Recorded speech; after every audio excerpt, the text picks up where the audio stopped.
Bunch, and today we have our guest speaker, Jamal. Introduce yourself. Hi, my name is Jamal Johnson. Currently a deputy sheriff for the Bullitt County Sheriff's Office. Where are you from? I'm born and raised in Statesboro. I grew up actually in the countryside out there in Brooklet, Georgia. Okay. Outside the city limits. Yeah. So, how old are you? I'm 28 years old. Okay. What do you do for a living? I'm currently serving. I still work with the sheriff's office, but in my duty assignment post is an SRO, which is a school resource officer at one of the schools here, which is Langston Chapel Middle and Elementary School. Okay. And then one last question, in general, like what other, like if SRO, that's what you're doing now, what have you done before that to sort of get you to, that point? So prior to doing SRO, I did patrol for about 2 years. Patrol division is basically the guys you see pulling people over for speeding or citations like that, as well as answering 911 calls such as domestic disputes or is there a fire call or a burglary alarm. And prior to getting to patrol, I did 2 years in the correctional side of the jail here. Yes. And did you go into law enforcement straight out of high school, or did you go to college? All right, so I went to Georgia Southern for 5 years, played football there. I majored in criminal justice and outdoor recreation. But prior to completing college, I worked with Wildlife Center for Steve Hines, was assistant curator. By that time, I started applying for the sheriff's office as well as game warden. Did game warden, didn't make the final cut, but I got hired on the sheriff's office, and I've been with them since 2018 now. Nice. So, do you have any future plans, moving up and you moving around at Bullock, or, is that sort of what you've always wanted to do, just in that realm? Of course, there's always plans to move up. Nobody want to stay stagnant because the pay, I didn't get in the job to make a lot of money, but I also do want to make more money. Possibly, I'm thinking about, I do want to do more as in, I guess you say, get some more certification, whether it's kind of like one of the guys I just talked to at this table said you want to do homicide investigator. I do want to take some classes that kind of like put you in that qualification, so if the position did come up, I can do two parts, SRO as well as if there's a homicide, I can be on-call homicide investigator because my job ends at 4 o'clock every day, so there's always extra time to do some other side jobs. No, gotcha. So I think because you've had the experience in both the correctional and SRO side of things, that's kind of a couple of things that we, gives us a cool opportunity to get to talk to you, bring an interesting aspect into some of the things that, our other two guest speakers won't be able to bring to the table. So I think how we're going to start this, we're going to start with sort of the correctional side of, things of how your experiences, things like that, and then we'll sort of switch over and shift to the SRO side of things.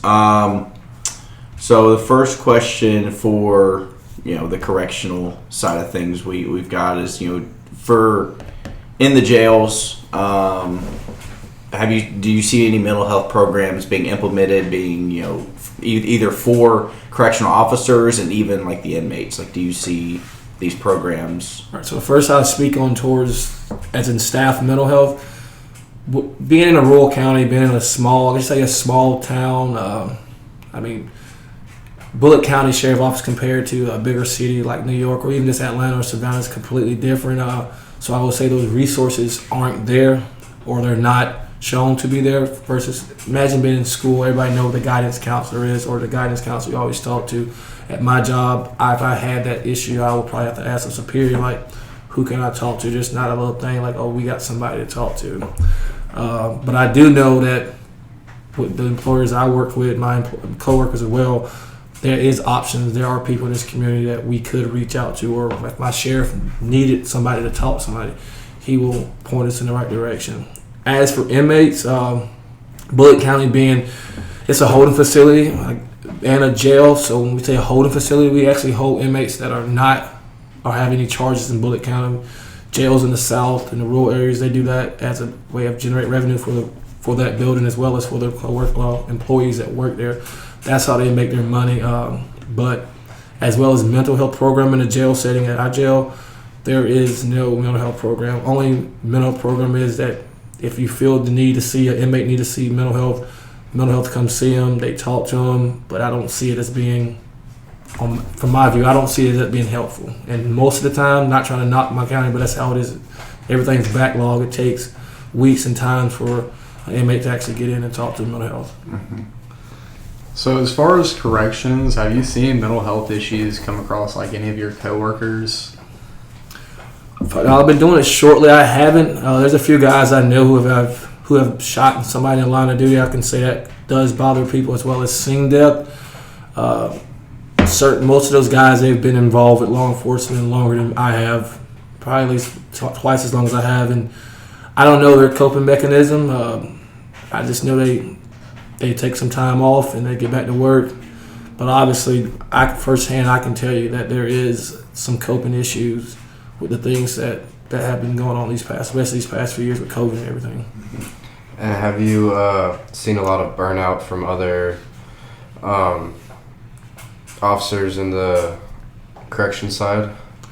Correction side, yes. I actually reviewed this question earlier, so I would say definitely yes, because you work 12-hour shifts, 2 on, 3 off, 2 on, however it is. You're going to end up working a total of 7 days in 2 weeks. It's the same 12-hour shift. It gets boring. Every Monday's first appearance. Wednesday is another court date. If you get arrested on Friday, good luck seeing the judge on Monday. Trays come twice a day, on Saturday, early at 5, early at 11, and that's it. So it's all become repetitive, and every day it's like, got to go into work.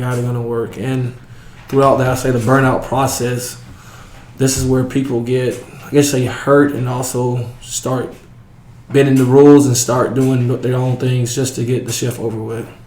Did you feel burnout when you were a corrections officer and that's why you switched to SRO, or is there a promotion happened, but doing it for 2 years, the burnout is definitely there. Especially crazy, I didn't even mention earlier that officers, law enforcement, we swing every 28 days. So as soon as you get adjusted to night shift, you go back to day shift. So it's never time to fully grip and calm the concerns that are going on. And like I said, it's very repetitive. I mean, another thing about burnout I would say is the way this justice system has been going, and yes, I do knock it, everything's backlogged ever since COVID. So every day, pretty much every time you come and interact with an inmate at the correction side, it's always, when I'm going to see my lawyer. Can I see my lawyer? I'm like, I have no control over that. And so you basically give them an answer like no, and it messes with your mind because some of these guys, everybody's innocent until proven guilty in jail. So I know it bothers them. It does bother our mind because my whole thing is you got a guy here for misdemeanor probation violation, and he's sitting in jail for 2 months, which is, I believe, is not right. Yeah. Would you say like it's like, of course, with COVID, like that's a big deal across the board. That's something we've talked about. Like that's spurred a lot more mental issues. Yes. But was this, were you a part of the county before COVID happened? So you sort of like 2019, or were you? I started FTO as soon as COVID hit. Okay, so like I was in the field training. Okay, so I was gonna ask if you had like an understanding of like the kind of the backlog work before COVID and like the difference between the two. So working in the jail, I would say a lot of people got to see the judge. Put it like this: we used to have visitation in our jail with parents or girlfriend, boyfriend, whoever, kids could come see their loved ones that's incarcerated. COVID jumping off, all that stopped, and it probably won't start back up, and that's sad. That can really mess with somebody's psyche because a lot of people don't have the funds to call. It's not cheap to call and to stay on those calls. And then, as you know, an inmate, there's certain times of the day we have to lock down the jail. Phones don't work sometimes. Phones go out. Not everybody get a chance to because obviously I know you guys probably have talked about is that overpopulation in these jails. So if you only have 5 phones in the pod with 60 people, I can't make a man get off the phone if he's got the money to sit on the phone all day. Can't, unless it's time for him to lock down. I can't make him share the phone. We can tell him to share, but he put money in it. He should be able to use it how he wants to do. Yeah. Mm-hmm. So, have you seen inmates come into the jails? With not, they might have some mental, issues, but like nothing very serious. But as they go through as they're longer in the process of being incarcerated, like they start to develop some serious issues? I was sort of. You have guys that when you put people in jail's supposed to be temporary, but it's been so backlogged. So you have guys, and that's been a holding facility. You have guys that are less hardened criminals hanging around hardened criminals and becoming, I guess you say, learning from them and behaving in certain ways that they would not behave in. I've seen people that have came in that probably were always so busy and always doing something, not confined to a cell, to where that they started acting irate, being not the person that I knew them as. So a lot of these people I have dealt with outside, whether I went to school with them or have had a negative interaction with them, they didn't behave the way that I see them after being incarcerated or in prison or jail for a certain period of time. So sort of along that line. If you all see anybody that like reoffends, so you have your sort of people who get out and then all of a sudden they're right back in. Do these individuals usually have some type of mental illness, or or most of them just is because of that lifestyle they learn? Yes, I would say a lot. But I would probably put on the will and the bet at least 60% of the inmates I've came in contact with have some sort of mental illness, and some of that mental illness I feel like it does cause them to commit some of these petty crimes. And also there is some, I have to say some burnout cops. I will call them burnout cops because they have nothing better to do than to harass other citizens. For instance, there's a guy, not going to mention his name, but he also have no money. He also has a lot of mental issues. He minds his own business, but he's always getting in trouble for loitering and prowling. But if you know that person, you know that he ain't causing no harm. The better thing I would do, probably not to put it on me, but is to probably give him a ride to his house versus, let's lock him up. Because we already know he gets locked up. He's in that room 6x6, 7x7. I think it bothers him a lot more versus one of the reasons why he's probably walking around is because he needs to be some space, needs some air. Mm-hmm. Yeah. As far as the correctional side, what do you think is like the biggest concern within mental health in the correctional field? I think if it's not their biggest concern, my biggest concern is the fact that you have officers or people that work in that field. It's all about my job and my safety, that they overlook the fact that these inmates are also people as well, and they don't get to the root of why this person is resisting and why this person is acting out irate. Versus he may hurt somebody, we gotta restrain him, we gotta control him. Versus let me try to de-escalate, let me talk to him, because smart people won't try to fight 5 officers. Somebody with mental illness will try to fight 5 officers, and if you don't see that, you're just gonna be fighting every day in the jail as an employee or a coworker if it is, because that's what mental health people don't see that. They don't see numbers. They see somebody causing a problem, and then regardless if it's 10-on-1, they're gonna fight. No. Versus somebody that's actually coherent and not mental health, they will not resist. Sort of a question that I sort of just thought of with that, along the lines with that question. So do y'all, as correctional officers, do y'all have some sort of like training with mental health, or do you have, are there nuances to people, or like, I don't know, I guess documentation to say they have this mental illness, this is their issue, or sort of just a... They have medical records that get through our nurse, and our nurse are able to flag and let us know. You work there so much, and it's the same 12 hours that you're going to figure out who your mental health patients are as well. But as for, does that really help? To some people, if they take advantage, yeah. But some people don't. But also, we do have training. You take classes. There's a bunch of classes available. I wish the classes were mandatory versus as in you got to get a certain amount of hours. For instance, you got de-escalation classes that you have to take every year, use of force. But also there's some classes such as dealing with mental health. There's some mental health classes that you do, and there's crisis intervention classes as well you do as well. But taking those classes does no good if you're not able to implement them or actually do real world scenarios. Nowadays, everything's behind a computer. Type in next, answer the question versus actual, let's go to a site, let's put it in action. Yeah, it's that CIT training is something we've really discussed a lot. And, one of the issues that we had talked about was that it's only a 40-hour training course. It's not either a month long, and it's also not required. It's not a mandatory thing. So that's glad you said something about that, because that's something we've talked a lot about. I tell everybody this is just like you taking the CIT training. Some of the training that we do have, I'm not knocking it. It's trying to get better, but there are classes. Like I said, there are classes that you can go hands on, but it should be like that. Considering the problem that we have in law enforcement, that should be the number one remedy, is the fact that we're taking online classes and they're not working. But I was trying to say is some of those classes are like if you take a combat, what does it call it? Use of force class, how to use force and whatnot, how to fight I forgot what they call it, defensive tactics class. It'd be like taking a defensive tactics class online. Mm-hmm. You learn and see all that stuff, but until you implement it, like do it actually in the real world, it's pointless.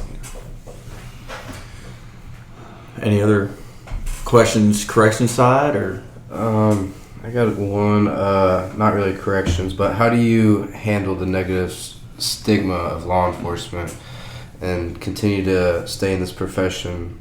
And how does that affect you mentally? Does that ruin your mental health, knowing that people don't like law enforcement, or how do you take that? All right, so moving from correction side, all right, so when I first started, this is more of me, how I saw the picture, because I'm glad you guys are criminal justice. You see how backwards the system is, how messed up it is, how it discriminates, how it runs. So whenever I took these classes whenever I started working with law enforcement, I was like, I'm going to be different. I'm going to be that positive person, because some people come fresh out. These are inmates. I'm going to treat them like inmate, but they fail to realize that these are actual people. So I always treat people, when I work in the jail, with respect. Everybody, still this day, I can walk down the street and see some guy that got in jail, whatnot. He'll speak to me versus some people he won't speak to because of the way they treat or talk to them. So you got that part. And then when you get out on the street, you have people that see you, especially people of your same color. Oh, you're Uncle 12, or you're this and that, whatnot. You're Uncle Tom, or you just whatnot. That does have a negative impact, but seeing those people that actually truly know me, know the job I do, the way I go through, how I talk to inmates and whatnot, that all changed. And then working through COVID and then becoming an SRO and actually working with our youth in the community, seeing a relationship from day one when I started Langston Chapel, which is a predominantly minority black school, majority black school, where everybody pretty much in poverty, at least 90%. This whole school, this little backside, the whole school get free lunch, everything's reduced because the school in poverty. Those kids, all they have is negative interaction with law enforcement. From day one, you 12, why you a cop? Now, I can barely go through the school without these kids. Let me hang out with you, Officer Johnson. Let's go to this, let's go to that. So that right there, that positive, if I was getting to the point where I didn't like law enforcement, it changed, because seeing that, I could care less what the people on the street that don't know me talk to me, how they talk to me, to the point where now I have to watch what I wear in public, where I go at, because there's going to be 20 kids, hey, Officer Johnson, what's up? And that's the positive I like from it. The negative stigma, it does bother you, because you kind of think to yourself like, wow, people really don't like cops. It is, I would say it mess with your psyche or your mental health for me, but I would say that you're always on alert, because growing up, and y'all probably know your parents growing up, somebody was a cop, respect, whatnot. Nowadays, somebody may try to take a shot at a cop. So that's the thing I'm worried about. Yeah. So kind of feeding off of that and going into the SRS side, what really made you interested in becoming an SRS? Easy. Work at 8 o'clock, get off at 4 o'clock every day. No 12-hour shifts, work 5 days. I take my vacation around the school holidays, so whenever the school calendar's out, the local school's out, I'm able to have that day off. And it's that right there, and then the fact that being some positive in kids and seeing instant change in behavior versus as a cop working a beat patrolling, you can't too much direct somebody to live better. All you can do is write them a citation, give them a warning, promise you come back again the next day. You might write that person another citation, another warning. They never really learn, or they try to learn, or they do sneaky. Versus these kids, I see these kids every day, and just me talking with them for a short few minutes, it changes them, or have them at least want to respond different. Do you think your role as an SRO is more proactive or reactive to situations or things happening? Proactive, because like I said, these kids, this is the only this is the first time in a positive light these kids will have seen law enforcement. Most of these kids are in the city, and we're not going to bash the city, but the city does a lot, so they always have a negative interaction with the city cops. Versus at the school, I'm there as a protector, but also as a disciplinary, but also I teach class, great classes in their class, so I'm able to build a relationship with these kids and to just instill in these kids like, hey man, not all cops are bad. There's good cops, there's bad cops. I'm human just like you. I make mistakes, you make mistakes. Yeah. So, with seeing these kids every day, it's a great opportunity. My mom's a teacher, so I've been around, in the school with her, interacting with their SROs a lot. Sort of bouncing off you get to see these kids every day and interact with them all the time. Have you seen, mental health, issues among the youth in the community? Yes. Quite literally, like some of the kids' behavior, it's a lot to do with mental health as well as parenting, but there's a few kids at the school that have mental health issues that if I didn't try to make that bond or connection with them, I know the next guy or the officer before me probably would just arrest that kid to get him out of his face versus let's find out what's going on. So we found out this girl, she's not getting enough medicine, right? Proper medicine. Her mom skipped out of medication or couldn't afford it. So we get people, if we see that, as in if not the child being bad, and we see that, it's something more mental, because she would cuss you out. If she was on her medicine, she'd cuss you out, scream, try to fight you. Day one, had a relationship with her. Hey, you behave the whole week, buy you whatever you want to eat. So pretty much every other week, she don't eat much. Burger King, get her fries, or go to Chick-fil-A, get her Chick-fil-A sandwich, and that keeps her. And she literally, still to this day, we have that same relationship. She hasn't had an episode. First time I met her, I had a restrainer. Haven't had a restrainer since day one. It's been there 2 years now. And with that, do you feel like it's kind of similar? I know it's totally different, but like dealing with students to inmates, dealing with mental health, do you have similar tactics or ways of talking to them or calming them down, or it's kind of a big difference from inmates to... I would say it's very the same because I hate to say it, but most inmates or most people, criminals, I would say, are kids that have not grown up yet. Majority of them, I would say that. And with it being a mental health issue, I'm no expert on it, but I would think mental health will have to do something with their developing their brain, which is why they're behaving a certain way. It helps a lot because I have dealt with patients or inmates that were a lot bigger with mental health issues, and that helped me understand that, they're suffering for something else. There's just not them acting out. Or it even actually makes you want to explore, not even just for mental health. Whenever you're talking to a kid and you're trying to figure out why he's always upset, or when a male talk to him, you find out he ain't got a father in his house, so you try to redirect how you talk to him, and you come to an approach, come to that kid and let him know, hey man, I know you don't have a father at home. I know how it feels. I don't know how it feels personally, but I know experiences. People have been grown up without fathers and whatnot. I can see you don't like a male figure part in your life. But it does help knowing what the mental health issue problem is, or having seen it and knowing how to respond to it. Seeing it enough will let you know that that's not going to work. Yeah, that's not going to work.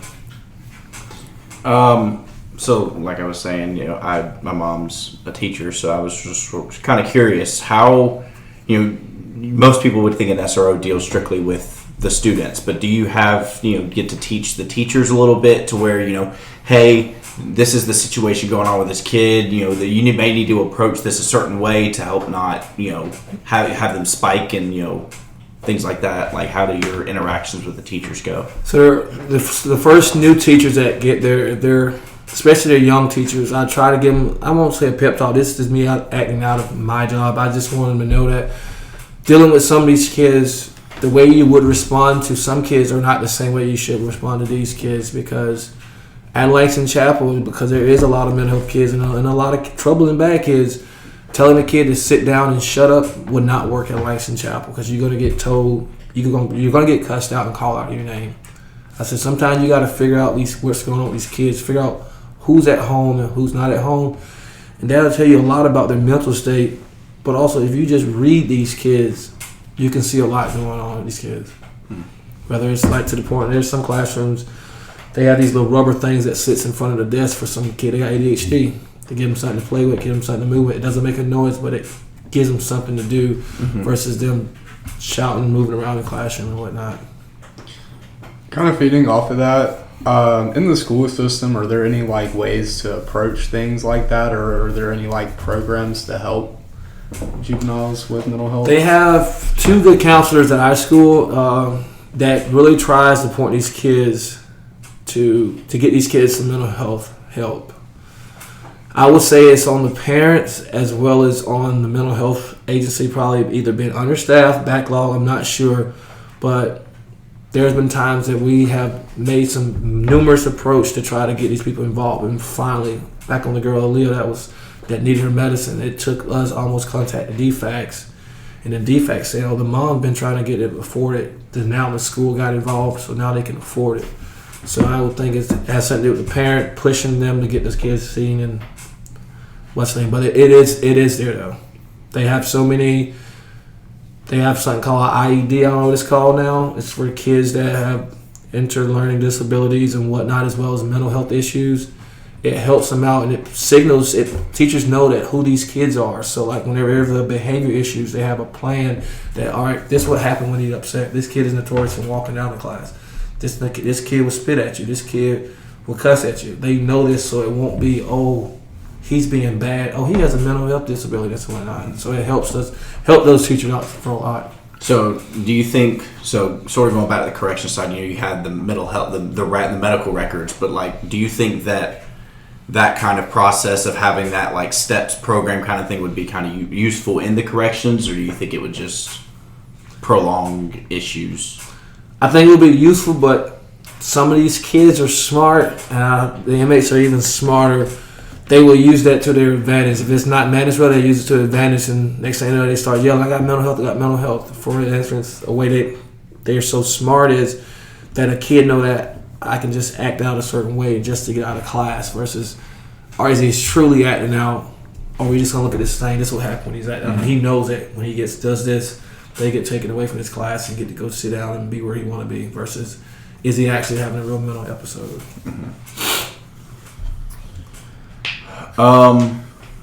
What is your general opinion about treatment of mental health and law enforcement and the community, just in general, for like from a law enforcement outlook on everything? How do you think the system has been working mental health wise? With the correction side, I would say terrible. I've seen so many people get sent to Georgia Regional and Savannah, come back. I mean, when they come back, I don't know if they fix them or whatnot. They come back just not themselves. I don't know if that's the fix, but they come back and the next thing you know, wherever they give them, they chill, and then by 3 weeks or even a month, they're back to the same mental health problem. And the sad about it is, it was nothing that they did that got them incarcerated. Their mental health, their disability is what got them in trouble, and it's something that's can be fixed if somebody wants. If they want to fix it, they can fix it. And putting people like mental health in prison, they don't help them at all. Mm-hmm. And are there like in your opinion, are there things that what kind of things could be done better? Like maybe things you learned while you were at school here. What kind of things? I would say is like, for instance, if we know somebody got a mental health issue, the first thing I would do is why we're going to arrest this person. Like, every officer has discretion on different charges, especially if it's a misdemeanor, such as the loitering problem, which is a lot of the homeless guys that get arrested, because all of them have mental health issues. I hate to say it, I wish there was a facility for these people, but it's not jail though, or access, or the government. Somebody has a way of paying for these funds to get these people to get the proper medicine. It's just like the same way the government require us to do our taxes. There should be a way they can require these people, or require somebody to help these people get their medicine. Mm-hmm. When you're out on patrol, do you see a lot of people in the community that are suffering from mental illness, or is, like you said, you wish there's a facility for them to go? There's no place in Statesboro with some sort of mental health for community members? I would say I see a lot, but I do see them because of working in correction. You can see them most of the time you see somebody walking on the street and they're talking to themselves or playing music. Automatically, we know that's mental health. Automatically, There's a guy, you're probably seen his name, Rich. He's always up around 180 Fitness, dark dude, tall hair. He's always talking to himself, and you just see it mostly. Like, you don't, Statesboro ain't a walk around town. So, like, if you see somebody walking around Statesboro, I'm willing to bet if you point him to me, I can tell you that he has a mental health problem. As far as like the community as a whole, what do you think's the biggest focal point for mental health? Like, what should we be focusing on in Statesboro?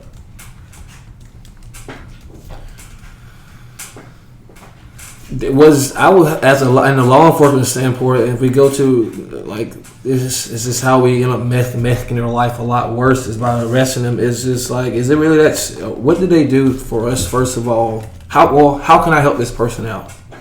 He have an episode. He's lording and prowling and whatnot, or he did this and whatnot. We know he's mental health. How can I help him out? Is putting him in a 6x7 gonna help him out, or should I just I don't know. There's got to be. I know there's a way where you can contact Georgia Regional and get something done.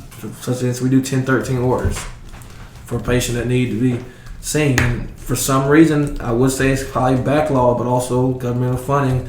Georgia Regional always, or those places, they never have a beds. Now I'm remembering that when I was in correction, they never had beds. So I guess maybe if they can expand their facility. But for me, if I see these people that I know that I have dealt with their mental health, the last thing I want to do is put them in my car and take them to the jail to even freak out even more.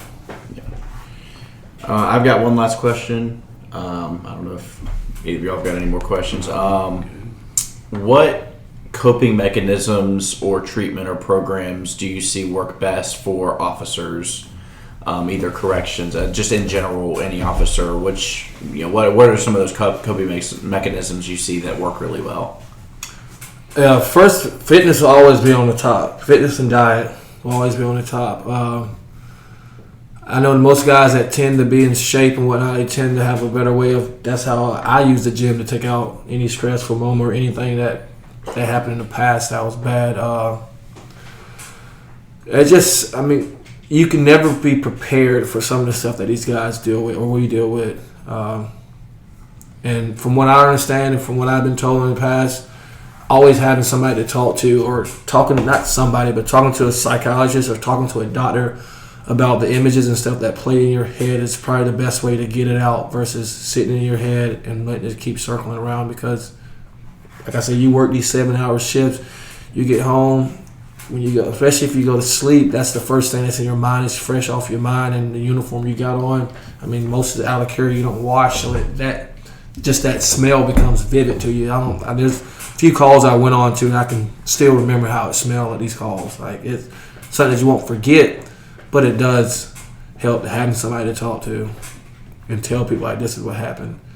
And then you put in your mind, like, that's not real, but it is real, though. You have to tell yourself that's not real, but it goes on, helps you keep it moving, though. Yeah. You got anything? I do not. I'm good. Well, we appreciate you coming out and talking to us. This was fun. Yeah, this was really good. Got a lot of good, we were super excited about doing this, and this is you being our first interview. It's really set the other two up for a high bar. You've given us some really good stuff, so we appreciate it. And I don't know if we're probably Reiner next is where we're going for the next episode. So where you going?